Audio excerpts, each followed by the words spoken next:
Alright, here we go. Hello everyone. I'm going to be doing my first relay online. See, I got 2x2 through 7x7. Alright, here they all are. And now I think it's time to mix them up.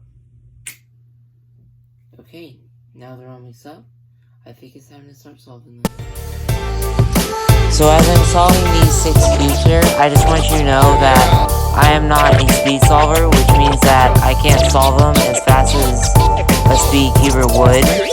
So like, it would take them about 5 minutes, but it would take me around 30.